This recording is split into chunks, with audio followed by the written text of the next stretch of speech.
Ici Satou. Il y a un vieux dicton japonais, l'ingéniosité ne rapporte rien, et je pense que c'est encore vrai aujourd'hui. Par exemple, dans les jeux de stratégie en ligne, les soi-disant tacticiens tombent plus facilement dans le piège que les débutants qui ignorent tout des théories du jeu. On m'a dit que tu avais acheté une maison.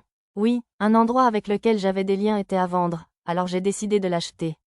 Le lendemain matin, après l'achat de la maison, le vicomte Siemon m'a emmené en calèche rendre visite au général de l'armée du labyrinthe et le remercier d'avoir préparé des troupes pour me secourir. As-tu déjà engagé de l'aide? Pas encore. Nous allons passer beaucoup de temps loin de la maison. J'aimerais au moins engager quelqu'un pour surveiller les lieux pendant notre absence. Alors, j'ai un vassal qui pourrait être parfait pour toi. Je te présenterai avant le banquet de ce soir. Merci beaucoup, ce serait d'une grande aide. Si vous ne faites pas bonne impression, n'hésitez pas à refuser. Si j'engageais la mauvaise personne, m'a dit le vicomte, on pourrait me voler mes affaires, abuser de ma maison ou faire d'autres choses du genre. Ah oui, je devrais lui parler de ces parchemins avant d'oublier. Je m'excuse d'avoir évoqué ce sujet pendant notre voyage en calèche, mais... J'ai offert au vicomte Siemon des papiers contenant le champ de lumière de fée, le sort de Luciole que j'avais inventé en combinant fil magique et lumière de mana. Je ne sais pas lire les sorts, mais à en juger par l'assurance que vous lisez, je suis certain que celui-ci est excellent. Le vicomte Siemon m'a souri. Proposez-vous les mêmes conditions de vente que le sort feu d'artifice? Si celui-ci se vend aussi bien que celui-là, vous feriez mieux de demander une commission, à mon avis. Non, les mêmes conditions que précédemment sont acceptables. J'avais déjà plus d'argent que je ne savais quoi en faire, et c'était ma façon de remercier le vicomte pour son aide précieuse, ce qui me suffisait amplement. Tant qu'à faire, je lui demandais aussi de fabriquer des parchemins de 2 des sorts que j'avais créés lors de nos voyages sur la route du sucre et de 3 autres que je jugeais utiles pour explorer le labyrinthe. Pendant que nous discutions de tout cela, la voiture atteignit la garnison du général de l'armée du labyrinthe. Mettez cette épée en mithril de l'ancien Doal à votre taille. Tout en parlant, le vicomte Siemon enfila autour de sa taille une fine épée dans un fourreau délicatement sculpté. D'après mon affichage en réalité augmentée, il s'agissait de l'épée magique Akatsuki que j'avais vendue au marché noir de l'ancienne capitale. J'ignorais que c'était lui qui l'avait achetée. Comme c'était gentil, le général Ertal a tendance à mépriser quiconque n'est pas un compagnon d'armes. Au fond de moi, j'imaginais un crétin musclé ricanant. Juste à ce moment-là, un officier apparut pour nous guider, accompagné de plusieurs subalternes. Oh, rebonjour, jeune maître. Le guide était le soldat homme-renard que nous avions rencontré à l'entrée du labyrinthe. Vous vous connaissez? Oui, il a eu la gentillesse de m'apprendre beaucoup de choses quand je suis entré dans le labyrinthe. L'homme-renard nous conduisit au bureau du général Ertal, accompagné de jeunes subalternes portant les cadeaux que nous avions apportés. Et lorsque nous entrâmes dans la pièce. Bienvenue, je suis le comte honoraire Arueton Ertal, commandant de l'armée du labyrinthe. Le général Ertal était effectivement un homme musclé d'âge mûr, mais je ne le voyais pas s'esclaffer. Il ressemblait davantage à un noble arrogant avec le nez crochu qu'on voit sur un portrait d'officier romain. Merci pour votre aide il y a quelques jours, général Ertal. Pas du tout. Si vous nous considérez, ne serait-ce que pour avoir gâté mon neveu égoïste, cela me suffit amplement. J'aimerais tant que le duc Vistal mette un terme à cette rivalité insensée avec le duché d'Ougoche. Impossible. Prendre de tels airs est le droit inné d'un noble. Je n'avais aucune idée de ce dont il parlait, mais il me semblait que le vicomte Siemon et le général Ertal étaient de bons amis. Ensuite, à l'instigation du vicomte Siemon, je me suis présenté et j'ai remercié le général Ertal, ce à quoi il a répondu avec un sourire. Alors, vous êtes Sir Pendragon? Le vicomte dit que vous êtes une légende vivante qui porte l'avenir du royaume de Shiga sur ses épaules. Je ne pus m'empêcher de me figer légèrement. Je ne me souviens pas avoir accepté de porter quoi que ce soit de tel. En effet, c'est grâce à lui que la baronnie de Munor a été sauvée de la prolifération des démons, et qu'il a vaincu les démons inférieurs de l'enfer à Gururian City et dans l'ancienne capitale avec un nombre étonnamment faible de pertes. Le vicomte Siemon énuméra mes exploits pour le général Ertal. De quel accomplissement parlait-il dans l'ancienne capitale? Celui que j'ai vaincu au temple de Tenion, peut-être? Sa force individuelle, ainsi que celle de son groupe, est comparable à celle de n'importe quel ordre de chevaliers. Arrêtez de me couvrir de flatteries, s'il vous plaît. Mon pauvre, Poker Face, n'en peut plus. Et il excelle dans les arts magiques comme au combat. Il a développé de nombreux nouveaux sorts, dont Feu d'artifice, un sort éblouissant qui enchante tous ceux qui le voient. Ah bon? Alors c'est lui qui a créé ce sort de feu d'artifice, hein? Le général Ertal semblait mordre à l'hameçon. Les parchemins de feu d'artifice étaient-ils aussi populaires à Labyrinth City maintenant?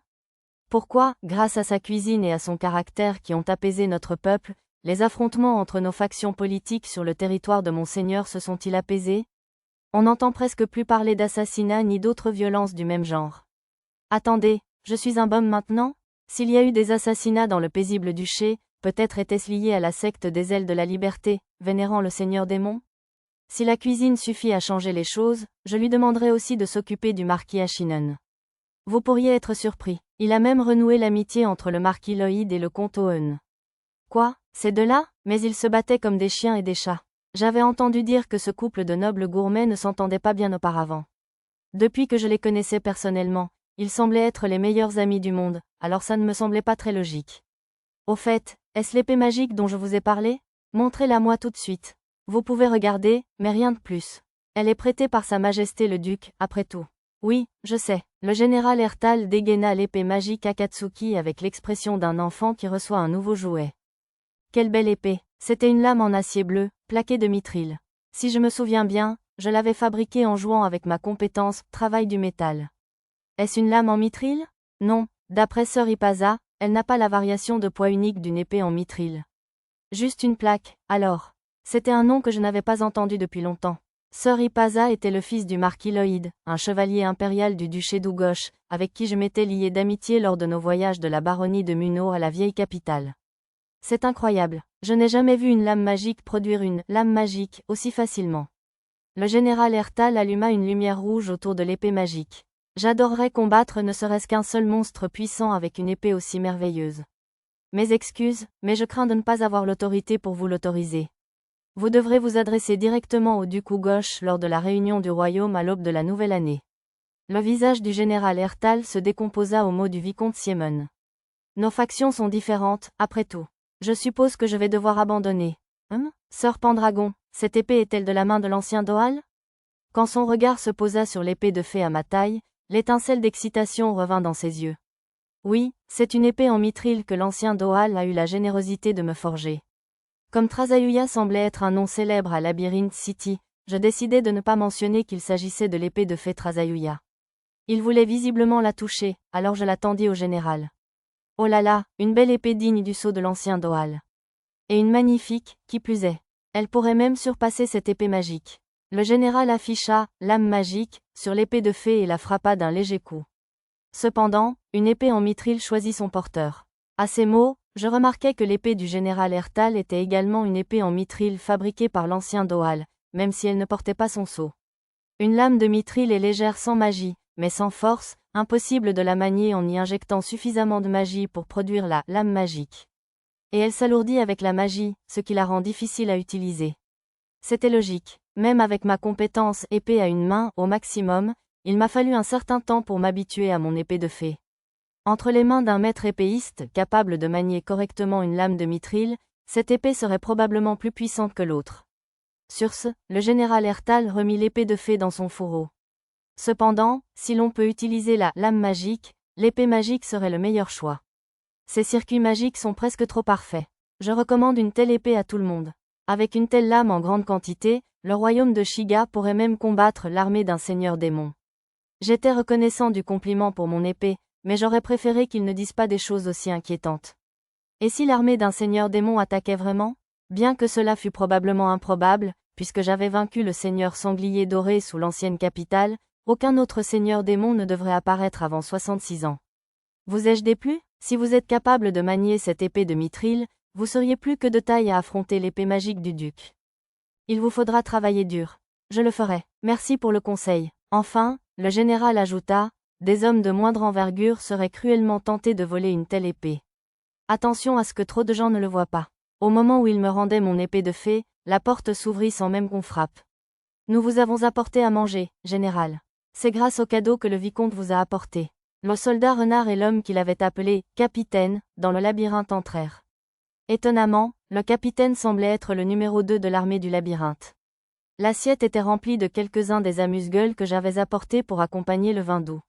Derrière eux, je vis des subalternes poussant des chariots chargés de nourriture et de tonneaux. À en juger par le fait qu'ils en avaient préparé pour tout le monde, ils semblaient bien décidés à boire en pleine journée. Vous deux, hein? Je suis le testeur de poison, alors je dois tout goûter d'abord. Vous n'avez pas la compétence, analyse. Un simple coup d'œil à ma coupe devrait suffire. Pas question, capitaine. Ces deux-là étaient toujours aussi amusants. Très bien, On ne peut pas boire tous ces tonneaux à 3, de toute façon. Vous pouvez vous joindre à nous si vous arrêtez ce numéro de comédie. À ces mots, le capitaine et l'officier renard parurent si heureux qu'ils faillirent jeter leurs assiettes en l'air. Je suppose que le général Ertal était plus aimable qu'il n'en avait l'air. Ce doit être du vin rouge du comté de Zetz et ce vin de fruits d'Eluette Marquisate. Mais qu'est-ce que c'est que cette liqueur claire? Je ne sais pas non plus. C'est un cadeau de Sir Pendragon. Les deux hommes se tournèrent vers moi. C'est du rhum du royaume de l'Alagi, appelé Paradis, et de la liqueur du royaume d'Ishrali, appelée Mer Calme. Tous deux ont une légère douceur et sont faciles à boire. Le Paradis de l'Alagi, dites-vous? Le général Ertal sursauta de surprise, puis prit la bouteille de rhum du Paradis. Cela me rappela vivement des événements survenus au royaume de sorcellerie de l'Alagi. Mais on dit que cette liqueur ne quitte jamais le royaume de l'Alagi. Je comprenais pourquoi les gens pensaient cela. Le royaume de sorcellerie était pratiquement un rassemblement de nobles amateurs d'alcool, alors ils refusaient probablement d'exporter de la bonne liqueur. Le royaume d'Ishrali est célèbre pour ses gemmes de larmes du ciel, mais je n'ai jamais vu cette liqueur auparavant. Et ce vin rouge est dans une autre bouteille, ne vient-il pas aussi du comté de Zetz? Non, ça s'appelle du vin de fée. Quoi, la boisson des elfes dont le maître de guilde se vante toujours? Maître de guilde? Le chef de la guilde des explorateurs, peut-être? Le vin de fée ne doit pas être aussi rare à Labyrinth City qu'à l'Alagi. Comme le vicomte Siemon semblait envieux, je lui ai murmuré que je lui en enverrai plus tard. Allons, trinquons à notre amitié, Sir Pendragon et vicomte Siemon. Le toast du général Ertal a lancé une sorte de beuverie. Le capitaine et l'officier renard se sont joints à eux, bien sûr. Bon, pas de poison dans celui-ci. Vous n'aviez pas vraiment besoin d'en boire pour comprendre ça, n'est-ce pas? Ce n'est pas vrai, capitaine. Même analyse n'est pas parfait, vous savez. L'homme renard avait raison. Si vous utilisiez un objet inhibiteur de reconnaissance supérieur à la compétence analyse de l'observateur, cette dernière ne fonctionnerait pas. C'est même mentionné dans les contes du grand roi ancestral. Quand le roi Sharik II prit le trône et que le roi ancestral parcourut le monde, on entendit parler d'un mystérieux pouvoir que même la pierre Yamato originale ne pouvait identifier. Ce ne sont que des absurdités inventées par un écrivain. Le capitaine frappa l'officier renard. Quel harcèlement au travail! Pourtant, l'homme renard continua de parler. Quel dur à cuire! Et le grand démon vert de l'enfer qui apparaît dans les livres d'histoire, alors? Il a trompé une pierre Yamato et infiltré l'armée du roi ancestral, puis a tenté de l'assassiner, n'est-ce pas? J'en ai entendu parler, mais le roi ancestral l'a percé à jour, n'est-ce pas? L'expression « démon vert des enfers » me faisait penser au noble vêtu de vert qui disait souvent « oui », le conseiller Poputema, mais mon écran de rat indiquait qu'il était humain. Si le roi ancestral Yamato, qui était un héros, pouvait voir clair, alors mon menu et « rechercher toute la carte » ne pouvait sûrement pas être dupé, car il captait des informations que même la compétence « analyse » d'Arisa ne captait pas. À moins que Yamato ne les découvre autrement que par la compétence « analyse », bien sûr. Je doutais que quiconque, roi légendaire ou non, puisse posséder une compétence aussi pratique et omnipotente, hormis un protagoniste de manga ou de light novel. Je croyais avoir goûté à tous les délices de ce monde, mais celui-ci est vraiment délicieux. Le général Ertal complimenta la nourriture que j'avais apportée. Pour accompagner le vin doux, j'avais préparé toutes sortes de canapés, 3 variétés de gyozas frits, et bien sûr une pizza et du poulet frit à l'orange. Peu de gens mangeaient la pizza, probablement parce qu'ils ne la connaissaient pas, mais les fritures et les canapés disparaissaient rapidement. Je n'ai jamais vu de nourriture aussi dorée. On les appelle des gyozas frits. Essayez-les avec cette sauce, s'il vous plaît. Le vicomte Siemon fut surpris par les gyozas frits, qui étaient entrés dans ma gamme de plats dans la vieille capitale, alors je lui en proposai la sauce. Je n'ai jamais rien mangé d'aussi bon. On ne l'appelle pas le chef miracle, pour rien. Et, capitaine, ne monopolisez pas toutes ces bonnes choses frites. Silence. Pourquoi ne vous en tenez-vous pas au fromage moisi ou à la viande séchée grillée? C'est méchant, capitaine. Moisi? HMPH, c'est censé être moisi. J'ai pensé avoir la gentillesse de vous offrir le célèbre fromage du royaume de Nolork. Puis-je goûter un peu? Est-ce Sir Pendragon? Je ne le ferai pas à votre place. Le vicomte Siemon essaya de me mettre en garde, mais cela me parut être du camembert normal. L'odeur était la même, et quant au goût, c'est délicieux. Quel excellent fromage. En effet, des nobles du royaume de Nolork l'ont apporté, ainsi que celui-ci. De bonne humeur, le général Ertal sortit un autre fromage. Celui-ci était tout simplement normal. De la mozzarella, n'est-ce pas? Celui-ci est délicieux aussi. Mozzarella, celui-ci vient de l'alliance Garléon. Il l'appelait seulement fromage blanc, alors je ne savais pas qu'il s'appelait mozzarella. À ce rythme, le nom mozzarella allait rester. Pour éviter cela, je lui ai rapidement dit que je l'avais confondu avec un fromage similaire. Le fromage blanc, ressemblant à de la mozzarella, était vendu ailleurs en ville, m'a-t-il informé, et j'ai donc obtenu une simple lettre de recommandation qui m'a permis d'acheter du fromage blanc de première qualité. Le fromage ressemblant à du camembert était livré seulement en complément, avec les livraisons d'épines de Nolorc, et le général ignorait quand ils en recevraient à nouveau. J'ai dû avoir l'air déçu, car le général Ertal m'a proposé de partager la moitié du sien. Il me faudrait préparer un plat à base de camembert pour le remercier, ainsi qu'une portion de l'alcool que j'avais en réserve. Ce vin est délicieux. Rien ne vaut l'alliance d'un bon fromage et d'un bon vin. Le général Ertal a continué à me proposer d'autres de ces précieux fromages, ainsi que des vins tout aussi précieux. Le vin rouge du duc Vistal est le meilleur du royaume de Shiga. Contrairement au vin rouge fade du comté de Lesso, il a un parfum luxueux et une saveur profonde. Allons, inutile de critiquer ainsi le vin d'un autre endroit. Il me semblait que c'était un vin rouge délicieux et corsé. Gardant mes reproches pour moi, j'ai dégusté un verre ou deux de vin blanc et de rosé du comté de Zetz. Tous deux étaient excellents pour débuter, faciles à boire, voire mémorables. Nous avons donc fini par savourer l'alcool et les amuse-gueules ensemble jusqu'à midi, comme de vieux compagnons de beuverie. Le vicomte Siemon appréciait aussi l'alcool, mais il semblait un peu léger, s'immisçant rapidement dans la vie. D'après l'un de ses vassaux, cela n'avait rien d'extraordinaire pour lui, et cela n'aurait donc aucune incidence sur le banquet du soir. Qu'est-ce que c'est que ça? Dans le champ envahi par les mauvaises herbes qui jouxtaient notre nouvelle maison, des choux colorés poussaient.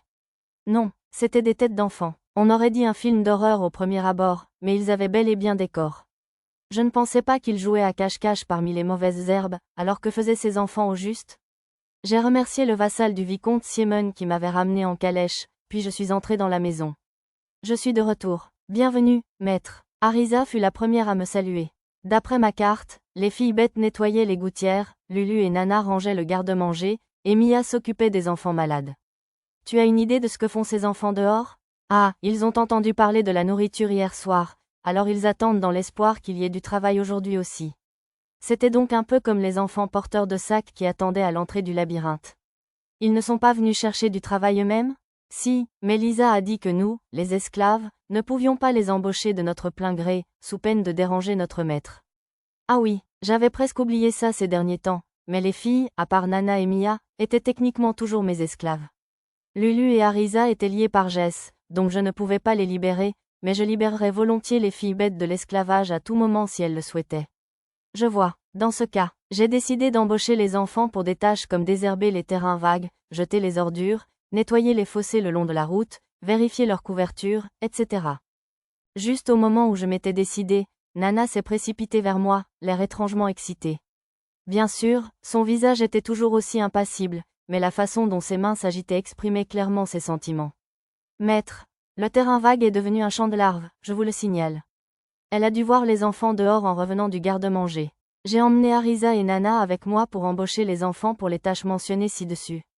D'abord, veuillez désherber les terrains vagues, puis jeter les ordures. Je vous embaucherai tous, alors assurez-vous de travailler dur et d'écouter les instructions de Nana et Arisa. Oui, monsieur, ont répondu les enfants en chœur. Comme la veille, je ne les payais qu'avec de la nourriture et une pièce de cuivre chacun, mais cela a suffi à déclencher un tonnerre d'applaudissements chez les enfants. J'ai laissé Nana s'occuper d'eux, puis je suis allé aider Tama et Pochi. Mia devait rester en contact avec Lulu et continuer à surveiller les enfants malades. J'ai demandé à Lulu de préparer le repas des enfants et les pâtisseries que j'apporterai au banquet de ce soir. Puis j'ai emmené Lisa et Arisa avec moi pour accueillir nos nouveaux voisins. Bon sang, vous avez acheté ce maudit manoir? Tu t'es fait avoir, mon garçon. Si tu connais des nobles ou des fonctionnaires, tu ferais mieux d'aller te plaindre au bureau du vice-roi. Vous trois, vous pouvez passer la nuit ici si vous n'avez nulle part où aller. Le propriétaire de la première maison où nous nous sommes arrêtés a tenté de nous dissuader d'emménager. Il nous a expliqué que depuis l'incident jusqu'à il y a une dizaine d'années, des gens avaient constamment été amenés par la ruse à s'installer ici, pour finalement y trouver une mort non naturelle ou fuir sous le coup de terribles malédictions. Il y a 10 ans, la guilde des explorateurs a racheté l'endroit, mettant fin à de tels événements. Je passe par là de temps en temps, et ça me donne toujours la nausée. Plein de petits oiseaux et d'insectes meurent rien qu'en s'approchant trop près, tu sais. La femme de l'homme s'est empressée de nous avertir elle aussi. J'apprécie vraiment votre inquiétude, mais j'ai demandé à un saint très respecté de dissiper la malédiction, alors tout va bien maintenant. Mais personne n'a jamais pu. De plus, nous avons passé la nuit au manoir hier soir en toute sécurité, et aucun des enfants que nous avons embauchés pour des petits boulots n'est tombé malade. Vraiment? Grâce à mes talents de négociation et de fabrication, à toute épreuve, j'ai pu rassurer le voisin et sa femme. J'avais le titre de saint, donc techniquement, ce n'était pas un mensonge. Après avoir conclu l'affaire en leur offrant un panier de pâtisserie au miel assorti, je suis passée à la maison suivante. Ensuite, nous avons visité plusieurs autres maisons. Toutes ont réagi de la même manière que la première, où ont fermé la porte dès que j'ai annoncé où j'avais emménagé. Du moins, la plupart d'entre elles appartenaient à la première catégorie. Avant de me rendre au ranch, j'ai fait le tour des fermes du coin et acheté des produits frais. Une fois, on m'a même convaincu de m'inscrire à une livraison régulière. Nous serions souvent absents du manoir, mais j'avais payé plusieurs mois à l'avance et j'avais demandé qu'on laisse les produits devant la porte d'entrée, donc ça ne devrait pas poser de problème. De plus, si j'engageais la personne que le vicomte Siemon allait me présenter, tout serait réglé. Le manoir derrière nous. Quand j'ai visité le ranch derrière le domaine et que je leur ai annoncé mon emménagement, le fermier et sa femme ont eu l'air horrifiés, mais leur attitude s'est adoucie lorsque je leur ai donné la même explication que celle qui avait fonctionné pour la première famille rencontrée. Une commande récurrente, si possible. Une fois par mois, ça me va pour le fromage, les saucisses et autres conserves, mais j'aimerais bien me faire livrer du lait et des œufs tous les matins. J'ai fait cette demande parce qu'ils disaient proposer des livraisons, mais ils m'ont regardé comme si j'avais plusieurs têtes en trop. Ils semblaient avoir un bon nombre de poules, alors j'ai supposé qu'ils seraient prêts à me vendre assez d'œufs pour faire des pâtisseries et autres, mais peut-être avait-il un contrat ailleurs? Vraiment, les mots du fermier m'ont rafraîchi la mémoire. On m'avait dit que comme ce ranch se trouvait justement derrière le manoir maudit, ils avaient du mal à vendre leurs produits à bon prix. Oui, si vous n'avez pas d'autres contrats. Ça vous va? Des contrats? Grand Dieu, non, ce serait merveilleux. D'accord, alors, c'était étrangement bon marché, alors j'ai fait une offre à peine inférieure au prix du marché des autres ranchs. J'adore les bonnes affaires, mais trop bon marché, et j'aurais eu l'impression de les abuser. De plus, ils n'avaient pas de politique de résiliation de contrat ni rien de ce genre, mais j'ai ajouté une clause stipulant que si je résilie le contrat, je paierai 3 mois d'amende. J'ai également versé la même somme d'avance en guise d'acompte. À mon arrivée, j'avais remarqué que leur matériel semblait considérablement usé, alors je me suis dit qu'ils pourraient utiliser cet argent comme fonds de roulement.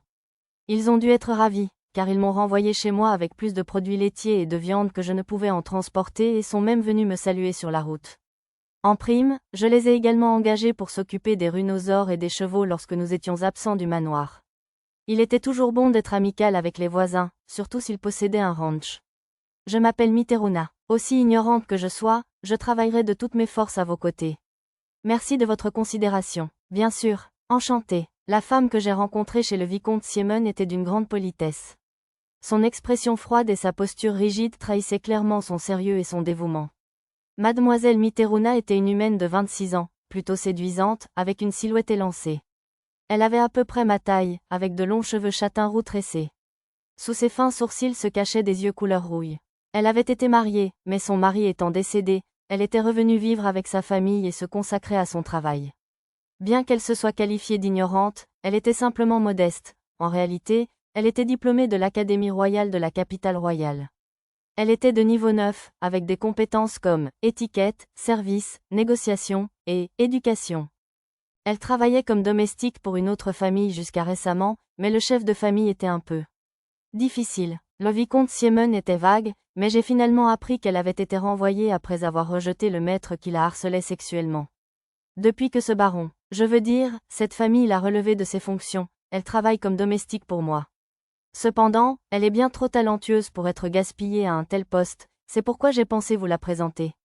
Le vicomte faillit laisser échapper que ce salaud de harceleur était un baronnet, mais se corrigea.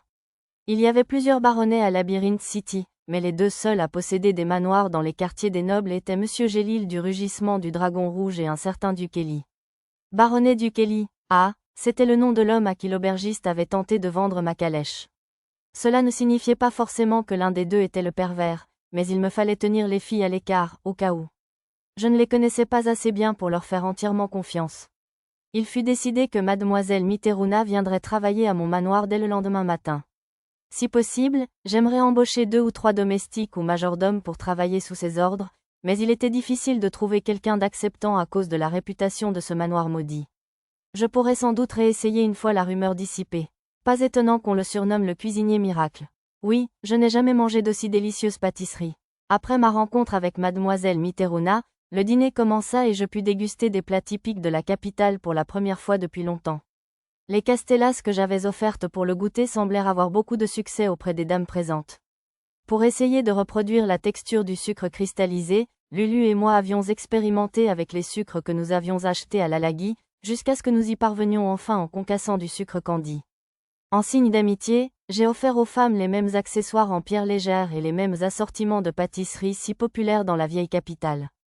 Je croyais que le rhum était réservé aux simples marins, mais là, c'est d'une toute autre ampleur. C'est un peu trop fort pour moi. J'aime bien cet hydromel à l'orchidée. Ce n'est pas ce truc fabriqué avec des matériaux monstrueux? Oui, mais il a été entièrement purifié. Ce n'est plus un problème. J'hésitais à apporter l'hydromel à l'orchidée, mais le vicomte Siemon a donné son accord, alors j'ai décidé d'en apporter. Heureusement, la plupart des invités avaient des goûts raffinés. Pour les hommes, j'ai choisi des porte-plumes blancs que j'avais fabriqués avec des cornes de narval et une sélection de rhum l'Alagui. Vu la nature de l'hydromel aux orchidées, j'avais juste assez à boire pour la fête. Alors tu t'es disputé avec Soquel, hein? Après m'être lié d'amitié avec les nobles que le vicomte Siemon m'avait présentés, j'ai décidé de leur demander les dernières nouvelles sur les aristocrates de Labyrinth City. Il est issu d'une famille royale de la capitale, mais il n'a pas réussi à y obtenir un poste gouvernemental décent, alors il s'est infiltré à Labyrinth City à la demande du conseiller Poputema. Même si, à l'époque, son seul atout était d'être l'amant du vice-roi. Puisqu'il en parlait si franchement, peut-être que les relations homosexuelles n'étaient pas rares au royaume de Shiga? Je ne penchais pas pour cela, mais je ne discriminerai personne pour ça non plus. L'amour est l'amour, après tout. Mais lorsqu'il a proposé un remède efficace pour la maladie de la fille du vice-roi, la femme du vice-roi s'est prise d'affection pour lui aussi. C'est pourquoi on lui fait même confiance en tant que vice-roi par intérim maintenant. Sous la supervision du conseiller Poputema, bien sûr. Ah, c'est donc pour ça que Soquel ne semblait pas apprécier Poputema. À en juger par la formulation, j'avais l'impression que l'épouse du vice-roi avait plus d'influence que lui-même. C'était inhabituel, car le royaume de Shiga avait tendance à avoir des tendances machistes. J'ai posé des questions et j'ai appris que l'épouse du vice-roi était l'héritière de la maison d'Ashinen, tandis que le vice-roi n'avait hérité du marquisat que par mariage, ce qui lui donnait un pouvoir politique plus important. À Labyrinth City, les seules personnes susceptibles de parler d'égal à égal avec l'épouse du vice-roi sont le chef de la guilde des explorateurs et le général Ertal. Il y avait donc moyen de négocier avec le vice-roi et son épouse si nécessaire. C'était bon à savoir. Je n'avais pas rencontré le maître de guilde, donc en cas de problème, je devrais parler au général Ertal. À en juger par son comportement plus tôt dans la journée, un exemplaire de l'Akatsuki de l'épée magique serait probablement plus que suffisant pour obtenir la faveur dont j'avais besoin. Mais avec le pouvoir du vice-roi, ne pourrait-il pas se procurer les médicaments nécessaires pour sa fille? Un doute me taraudant encore, j'ai demandé à quelqu'un qui semblait bien informé. N'importe quel alchimiste ordinaire peut transmuter cette drogue, la potion de boisson d'Ogred, mais le seul moyen d'obtenir les ingrédients est d'envoyer un groupe d'insignes de grenats au cœur du labyrinthe. De plus, la potion de boisson d'Ogred n'est qu'un suppresseur, pas un remède. Ni la potion ni ses ingrédients ne se conservent longtemps, il est donc nécessaire de poursuivre ces expéditions régulièrement. Aucune somme d'argent ne suffirait donc. Il existe un remède à base de poudre de pierre de sang, que l'on trouve occasionnellement dans le labyrinthe suceur de sang de l'Empire Saga, mais la famille impériale de l'Empire Saga en détient le monopole. Et la poudre de pierre de sang ne peut que supprimer les symptômes, comme la potion de boisson d'Ogred. En bref, c'était un médicament très précieux. Si Soquel leur fournissait cette boisson d'Ogred, je comprenais pourquoi ils accordaient de l'importance à un homme aussi impoli. Si seulement je connaissais sa source, je pourrais aussi gagner les bonnes grâces du vice-roi, murmura un baron corpulent avec envie. J'en doute. J'ai fait des recherches lorsqu'il a apporté ces potions, mais tout ce que j'ai compris, c'est qu'il les prépare chez lui grâce à un alchimiste protégé. Il y a même une rumeur selon laquelle Soquel serait celui qui prépare les potions démoniaques à Labyrinth City, mais ce pourrait être simplement par jalousie. Je dirais que c'est inévitable, car les potions d'Ogred, les potions de cadavres et les potions démoniaques sont toutes faites avec des ingrédients similaires. C'est vrai, si l'alchimiste de Soquel est aussi doué qu'on le dit, il pourrait préparer des potions de cadavres et des potions démoniaques aussi facilement que des potions d'Ogred. À bien y penser, j'avais aussi vu des explorateurs avec le statut « potion démoniaque »,« dépendance ». Personne n'avouerait avoir en sa possession une drogue illégale, j'en étais sûr, mais le découvrir était simple pour moi. Grâce à ma recherche sur la carte, j'ai rapidement découvert qu'il y avait bel et bien un stock de potions démoniaques dans le sous-sol de Soquel. Oubliez les doutes moraux, ce type était dans le noir. Le seul problème était de trouver comment révéler cette information sans trahir ma compétence unique. J'avais quelques coups qui auraient pu me faire croire, mais aucune ne correspondait vraiment à mes envies. Pendant que j'y réfléchissais, j'ai ouvert la section des marqueurs pour en placer un sur Soquel. J'ai alors remarqué qu'un des navires marchands de la compagnie commerciale du Pendragon, le groupe dans lequel j'avais investi, était en route pour la cité marchande de Tartumina. C'était plus tôt que prévu, comme prévu. Le voyage devait donc bien se passer. Ah oui, revenons à l'étiquetage. J'en ai aussi placé un sur le noble Anvers, par précaution. Même si Soquel ne pouvait pas y arriver seul, le baronnet du Kelly pourrait peut-être l'aider, puisqu'il a des guildes de médecine et d'alchimie sous sa coupe. Dans ce cas, le conseiller Poputema ne pourrait-il pas en faire partie aussi? Il paraît qu'il a de bonnes relations dans le milieu. Soquel, c'est une chose, mais à ta place, je ne chercherai pas d'ennui avec des gens comme Dukeli et Poputema. C'est vrai, le conseiller Poputema contrôle le marquis Ashinon dans l'ombre. Il joue les excentriques maintenant, mais il n'y a pas si longtemps, il était aussi craint qu'un serpent venimeux. Qui sait s'il est vraiment à la retraite, lui aussi? Et Dukeli n'a peut-être pas un statut élevé, mais c'est le bras droit du vice-roi. De plus, puisqu'il contrôle la vente de potions et d'outils magiques à Labyrinth City, son influence est considérable. Je vois, ce n'était pas une situation dans laquelle je voulais m'impliquer. Le moment venu, je pourrais simplement devenir Nanashi le héros et faire venir le roi Shigan. J'ai sauvé sa doublure lors de l'incident du démon à la peau jaune dans l'ancienne capitale, alors il serait sûrement ravi de m'aider un peu. La guilde des explorateurs pourrait sans doute aussi fabriquer des potions démoniaques, puisqu'elle a un alchimiste de la capitale royale, mais c'est impensable tant que le maître de guilde actuel est aux commandes. Oui, cette vieille femme déteste les potions démoniaques. Tiens, je ne connaissais pas ce maître de guilde, mais si elle était contre les drogues nocives, alors je l'appréciais déjà. Sire Pendragon, vous devriez aussi éviter Soquel et plutôt essayer de gagner les faveurs du vice-roi et de son épouse. L'épouse du vice-roi adore les bijoux et les confiseries rares et délicieuses, alors dès qu'elle entendra parler des pâtisseries et des accessoires que vous avez apportés aujourd'hui, je suis sûre qu'elle vous invitera à prendre le thé, m'informa l'une des épouses du noble. Ces deux-là étaient des amis du vicomte Siemon, issus d'une famille de la capitale royale, et non de l'ancienne capitale comme beaucoup de nobles ici. Le vice-roi apprécie les sculptures de l'Empire de Flux, surtout celles représentant des hommes musclés. Si vous le souhaitez, Sire Pendragon, je peux vous présenter un marchand d'art de la capitale royale. Merci beaucoup. Si je ne trouve rien par l'intermédiaire de mon ami habituel, j'accepterai votre offre. À vrai dire, j'en avais plein parmi les objets récupérés des navires coulés dans les îles Dragons des mers, alors je pourrais sans doute en choisir un. Le vice-roi et sa femme sont des parents adorables. Je suis sûre que tout ce que leurs enfants désireraient les rendrait heureux aussi. Sire Pendragon, vous n'êtes pas très éloigné en âge de leur troisième fils, Jerry. J'ai entendu dire qu'il veut devenir explorateur, alors ce serait peut-être votre meilleure chance de vous rapprocher de la famille. Si vous pouvez gérer les caprices de ce garçon égoïste, bien sûr. Un jeune noble eut un sourire ironique et me tapota l'épaule pour m'encourager. Ouais, supporter un gosse de noble égocentrique, ça n'a pas l'air d'être mon truc. Je vais probablement laisser tomber. Quoi qu'il en soit, j'ai accumulé toutes sortes d'informations en tissant des liens avec les nobles.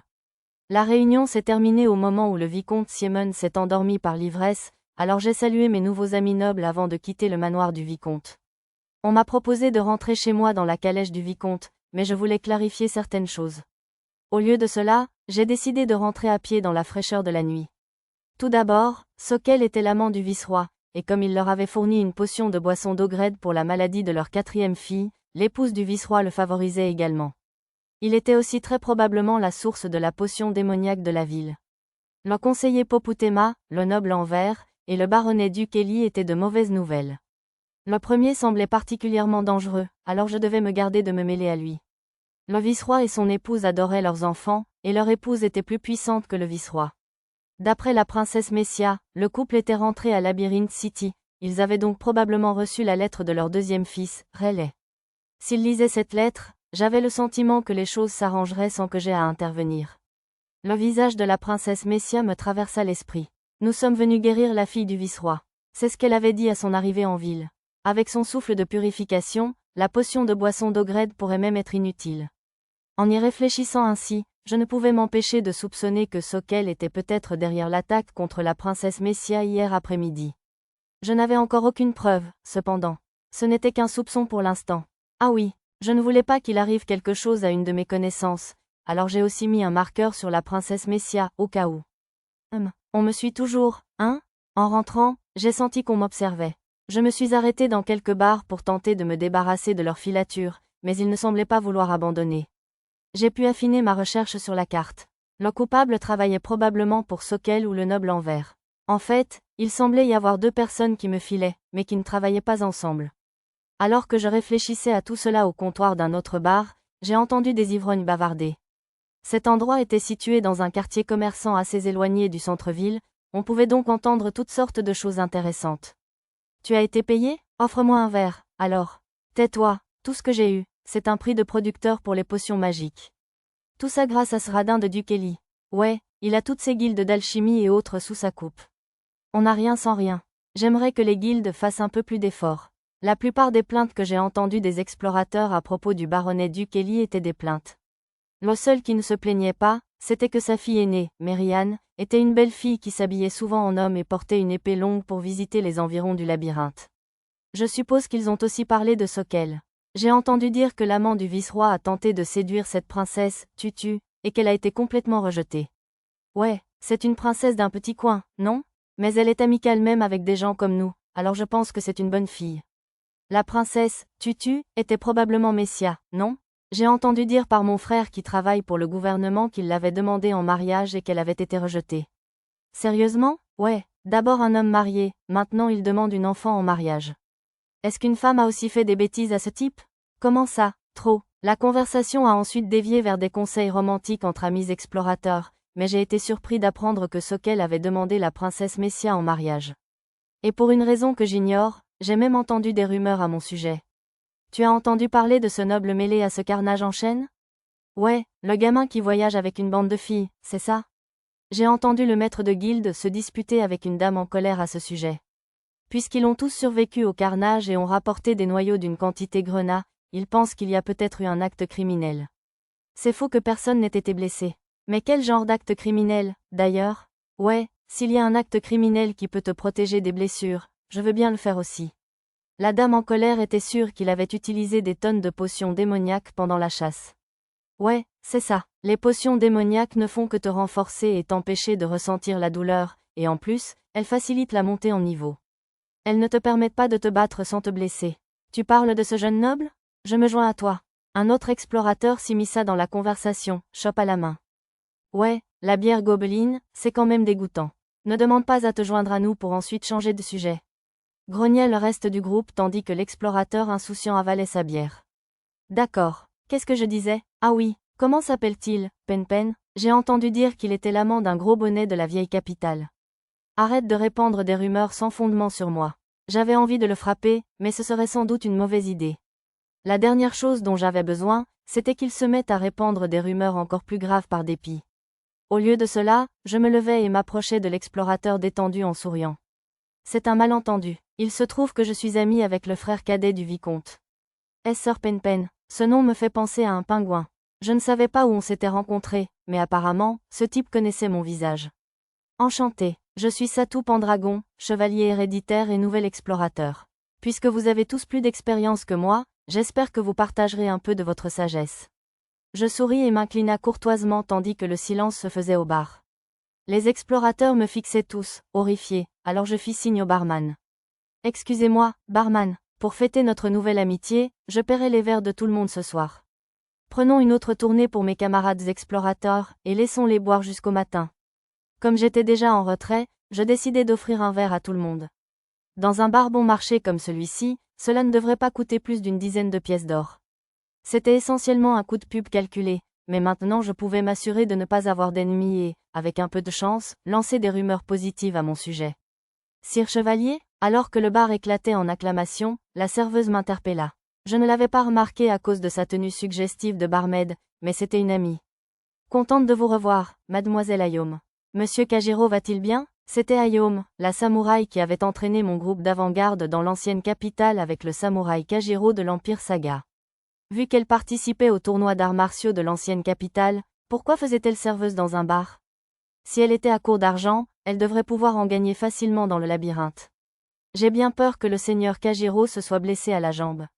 Je me rends temporairement dans le labyrinthe avec un groupe exclusivement féminin appelé Silverlight et je travaille ici au bar pendant mes jours de congé.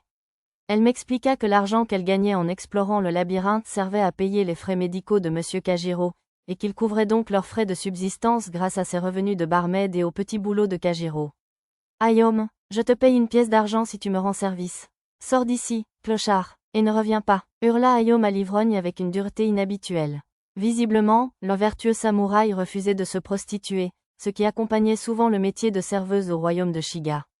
D'ailleurs, le travail annexe de Kajiro consistait à fabriquer des ombrelles en papier. C'était tellement approprié que je l'imaginais facilement, mais vu les circonstances, je ne voulais pas commenter. Oh, je sais, en fait, je viens d'acheter une maison à Labyrinth City. Si tu veux, je pourrais peut-être vous engager comme agent de sécurité. Ce pourrait être juste jusqu'à ce que Monsieur Kajiro puisse à nouveau pratiquer les arts martiaux, si tu veux. Vraiment? Oui, bien sûr, on adorerait. Enthousiasmé par ma proposition, Ayom s'est précipitée vers moi si près que j'ai cru qu'elle allait m'embrasser, me serrant les mains en acquiesçant. Si j'engageais ces deux-là comme agents de sécurité à domicile, la maison serait définitivement en sécurité pendant notre absence. Selon l'état de la jambe de Kajiro, on pourrait probablement la soigner avec un élixir de moindre qualité, à moins qu'il ne l'ait perdue en totalité ou en partie. Et si c'était le cas, je pourrais probablement lui fabriquer une prothèse pour qu'il puisse reprendre ses entraînements. J'ai pensé au sprinter des Jeux paralympiques. Si je pouvais lui préparer quelque chose comme ça, peut-être qu'avec le temps, il pourrait se remettre aux arts martiaux qu'il aimait. En attendant, il pourrait probablement enseigner l'autodéfense aux enfants qui venaient à la maison pour demander du travail. On ne pourrait pas commencer demain? Oui, bien sûr, tu es toujours le bienvenu. Les ivrognes autour de nous ont fait un scandale quand je lui ai dit où j'habitais, mais Ayom a simplement répondu. Exorciser le mal fait partie du métier de samouraï, une déclaration qui lui attirerait probablement des ennuis si n'importe quel samouraï japonais l'entendait. Après avoir discuté avec Ayom, j'ai quitté le fond du bar pour rentrer chez moi. Pendragon, je pensais avoir semé les gens qui me suivaient, mais en m'engageant dans une ruelle, j'ai trouvé 3 voyous qui m'attendaient, sabres dégainés. Je les avais vus approcher sur mon radar, mais il y avait des femmes de la nuit entre eux et moi, alors j'ai décidé de changer d'itinéraire pour éviter de les impliquer. Je t'ai trouvé. Les voyous se sont précipités sur moi avec imprudence. Il aurait été facile de les vaincre, mais il y avait un problème. En partie parce que les 3 voyous étaient en réalité de jeunes nobles de la faction du vice-roi, mais plus suspect encore était le fait que Sokel menait une troupe de garde. Entre tout cela et les gens qui me suivaient plus tôt, quelqu'un cherchait clairement à me piéger. Meurs, leurs épées allaient plus vite que prévu. Cependant, leurs coups étaient dépourvus d'habileté, et leurs épées s'écrasaient au sol ou sur les murs avoisinants. C'étaient de simples épées de fer, elles ont donc fini par être ébréchées et pliées. Mais les 3 assaillants ne semblèrent pas s'en apercevoir. Puis-je vous demander pourquoi vous m'attaquez? Meurs. Ils parlèrent d'une voix raide et robotique en brandissant leurs épées vers moi. C'était prévisible, pourtant. Alors, c'est l'effet des potions de cadavre? Ils avaient tous pris une drogue illégale et dangereuse. Elle bloquait toute sensation de douleur et augmentait la force de l'utilisateur au-delà de ses limites. Contrairement à toute compétence ou sorte de renforcement corporel, elle surpassait complètement les limites physiques de leur corps, de sorte que, lorsque l'effet se dissipait, ils ressentaient une intense douleur. D'après de vieux documents de l'ancienne capitale, cette drogue avait été mise au point par le roi Fugartaf pendant les guerres demi-humaines, il y a 4 siècles. On disait qu'il l'administrait de force aux prisonniers de guerre, les privant de leur libre arbitre et les forçant à combattre au front comme des soldats morts. Mourir, esquivant plusieurs attaques à la fois, j'ouvris ma carte et trouvai enfin le type d'individu que je cherchais. Heureusement, il était même accompagné d'une autre personne intéressante. Au revoir, aspirants assassins. J'utilisai la compétence « provocation » pour m'enfuir, courant suffisamment lentement pour que les 3 hommes puissent me suivre. Ouvrant ma carte, je choisis une ruelle sans prostituées ni ivrognes. En chemin, j'ai aperçu un vieil homme qui chassait des jeunes vagabonds qui fouillaient dans les poubelles, ainsi que d'autres enfants affalés au coin des ruelles. J'étais un peu inquiet pour eux, mais je ne pouvais pas les impliquer dans cette situation, alors j'ai continué à courir sans les appeler. Finalement, j'arrivai pile là où je voulais être. Et, attention, bonsoir, capitaine.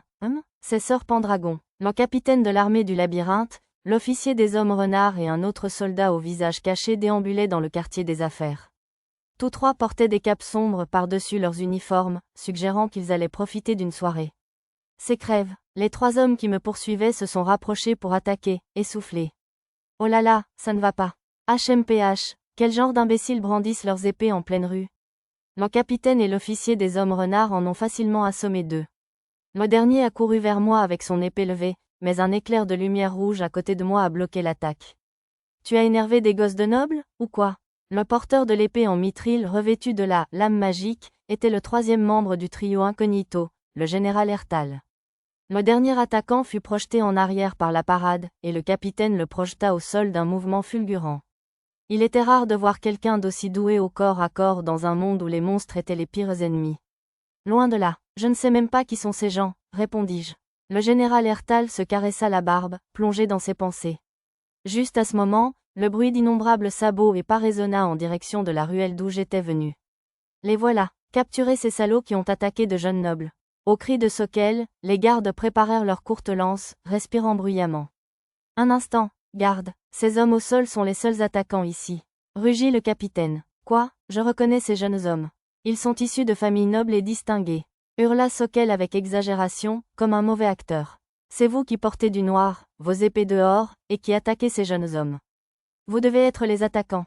C'est bien ça? Sous l'ombre de sa capuche, le général Ertal afficha un sourire féroce.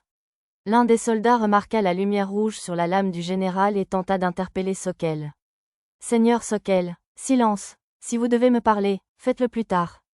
Face à cette réponse brusque, le soldat battit en retraite, emmenant quelques autres avec lui. Ils avaient dû remarquer qu'ils avaient affaire au général Ertal. Debout derrière Sokel, il prenait des poses qui suggéraient que nous ne voulions pas nous battre. Allons, garde, ne vous retenez pas, capturez-les. S'ils résistent, abattez-les. Sokel, inconscient, continua de crier des ordres, mais aucun des gardes ne répondit. C'est étrange, capitaine. Qu'est-ce qui se passe? L'officier renard eut un sourire narquois et désagréable, s'adressant à son capitaine d'une voix forte et opportune. Ces assaillants semblent être sous l'influence de potions mortuaires. Des potions mortuaires? La drogue interdite qui a servi les gens comme des esclaves? Le rugissement tonitruant du capitaine résonna dans les rues. Les maisons closes fermèrent leurs fenêtres et des visages apparurent à travers les barreaux. L'officier renard faisait exprès, mais le capitaine semblait sincèrement en colère. Quoi? Visiblement secoué, Sokel répondit instinctivement. Vous accusez mes amis d'avoir utilisé des potions mortuaires? Oh, quelle façon de creuser sa propre tombe. Dans sa panique, Sokel venait de reconnaître que les assaillants étaient ses amis. Oh, alors ces canailles qui ont bu des potions mortuaires sont vos amis, vice-roi par intérim Sokel? À la déclaration volontairement forte de l'homme renard, les ivrognes alentour commencèrent à murmurer le nom de Sokel. Comment osez-vous porter une accusation aussi infondée contre ces nobles bien connus? À ce stade, il semblait que Sokel était trop impliqué pour faire marche arrière. Je remarquais qu'il ne les appelait plus ses amis. Ce n'est pas infondé. Il peut paraître idiot, mais Kinkuri est en réalité l'analyste adjoint de notre armée, puisqu'il possède la compétence analyse. Au mot analyste, Sokel devint blême. Ne me traitez pas d'idiot, capitaine, se plaignit l'officier renard, et il reçut une nouvelle tape sur la tête pour le récompenser. Très bien, j'userai de mon autorité de vice-roi par intérim pour vous arrêter. Lâchez vos armes. Désespéré, Sokel se mit à crier de manière presque incohérente. C'était amusant de le voir se comporter comme le petit méchant maladroit qu'il était. Si c'était un jeu, il serait le genre de mini-boss combat dès le début. Tu crois avoir le droit de nous arrêter, hein? Silence, imbécile, vous êtes tous des criminels. Hurla Sokel au général. Garde, saisissez-les. Sokel cracha avec ses ordres, mais les gardes ne bougèrent pas. Ils se regardèrent, comme pour décider en silence lequel d'entre eux devait dire à Sokel à qui il avait affaire. Que faites-vous, des inutiles? Qui vous prend pour payer votre salaire? Les hommes détournèrent simplement le regard, l'air indéchiffrable. Ils devaient tous penser, bon sang, ce n'est certainement pas vous. Assez de bêtises, gamin. Le général Ertal baissa sa capuche et s'avança. Gamin, vous dites? Qui vous prenez? Le cri de Sokel s'éteignit au milieu de sa phrase. Il avait enfin reconnu le visage du général. Alors, vous êtes la vermine qui a emprunté le pouvoir du vice-roi. Est-ce racaille? Général ou pas, je vous demande de retirer vos paroles immédiatement. Le général Ertal grogna devant le bluff de Sokel. L'armée du labyrinthe s'occupera de ces vauriens jusqu'à l'arrivée de la police judiciaire de la capitale royale. Absurde. Appréhender les criminels est le devoir du vice-roi. L'armée n'a pas cette autorité. Le général fusilla Sokel du regard, qui jappait comme un petit chien. Avez-vous oublié? Vous avez vous-même déclaré qu'il y aurait conflit d'intérêts. Exact, puisque les types qui nous ont attaqués étaient des amis de Lord Sokel et tout. L'officier renard, Kinkuri, semblait savourer pleinement la scène. De plus, ces criminels ont levé l'épée contre le général Ertal, un commandant de l'armée du labyrinthe. Famille noble ou pas, ils ne s'en tireront pas sans châtiment. Les mots du capitaine semblèrent enfin atteindre Sokel, qui laissa échapper un petit grognement. Tous trois acculaient Sokel dans un coin, et ses points de vie mentaux semblaient s'épuiser. Au moment même où l'officier renard ouvrait la bouche pour le tourmenter davantage, une nouvelle silhouette apparut. C'est bien assez, en effet. Je ne le distinguais pas à cause de la foule, mais à en juger par cette étrange fin de phrase, le noble en vert, le conseiller Poputema, était arrivé. HMPH, alors vous êtes derrière tout ça? Que voulez-vous dire? J'étais en promenade quand j'ai entendu du grabuge, en effet. Seigneur Poputema, Pendragon, voilà le coupable qui a agressé le général Ertal et injustement blessé ces jeunes nobles. Oh là là, Sokel me poursuivait. Vraiment? Mais Sire Pendragon est désarmé, en effet. Poputema sourit à Sokel avec un sourire diabolique.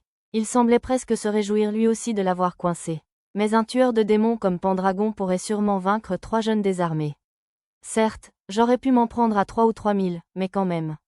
Plus importante encore, grâce aux bavardages inutiles de Sokel, les spectateurs commençaient à murmurer des choses comme « Pendragon le tueur de démons ».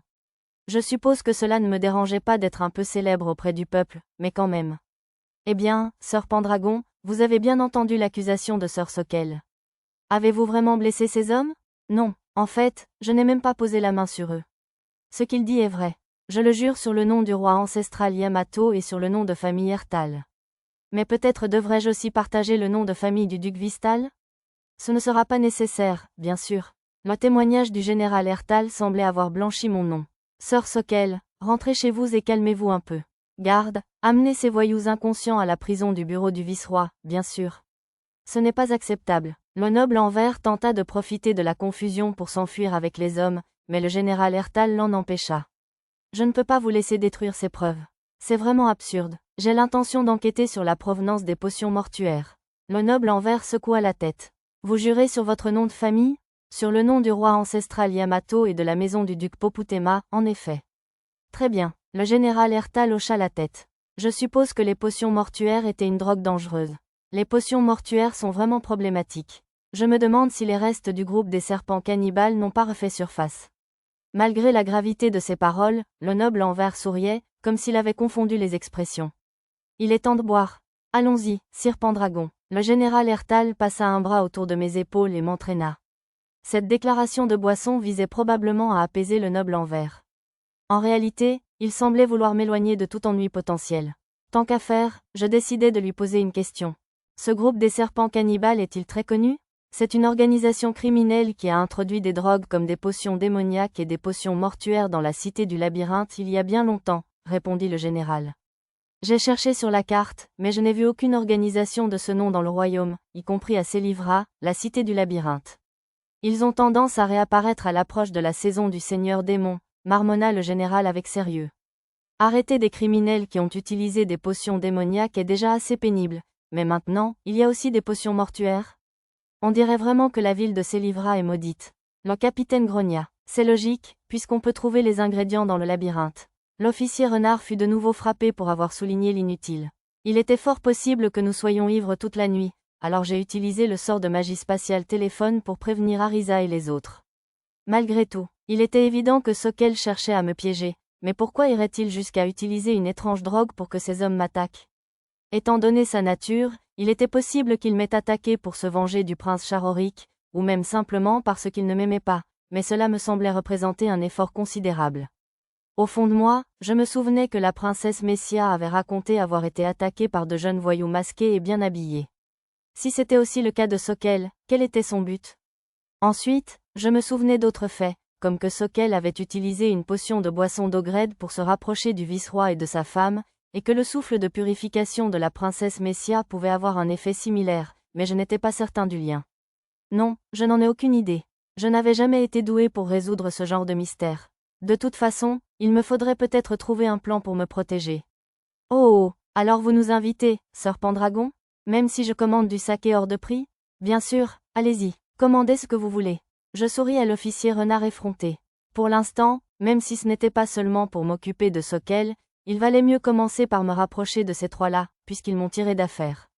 Nous avons bu tous les 4 jusqu'à l'aube, ce qui m'a permis d'apprendre toutes sortes d'informations sur l'armée du labyrinthe. L'homme renard continuait à commander des boissons hors de prix, mais cela signifiait que j'apprenais des bières de qualité, alors ça me convenait.